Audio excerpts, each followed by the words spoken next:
Assalamu alaikum. Narisome injili ya Isa Kristi yangiwa na Markusi. Isa asuchirwa marashi shitswani. Siku mbili kabla ya unahanizi wa mtupio na mshereyo wa madipeka ya chilwa la live, ya matolezi mabole ya masadaka na ya mafundi ya sharia. Wakupanga njia ya umsika Isa haujanja wa muule. Mana wakorongwa. Isuke mshereyoju parevu suhime mutsuo harima umati. Suku. Isa akabaitihania nyumbani hasimoni mwonefu. Wakati wakodia. Vungia mshumama avinga falasika ya boy la alibaster. Ya kana marashi ya shimea ya nardo yenza thamani bore. Afusu ishifinikio.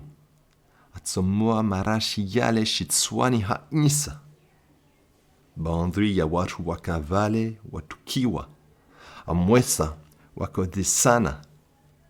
Ina mana chini umenyefu wa marashi yanu. Yatsoka borwa ya udziwe haturuturu mia atamaracharu za fedhwa. Zivolwe zimaskinu. Vale wamlagulia mshumbaba ule.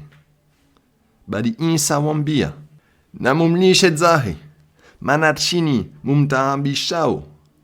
Trongo anifanyayo nzuzuri, mana muna zimaskini na wanyu dahari. Amwesa wakati yonsi mutsahao, mutsojua muwarendre zema.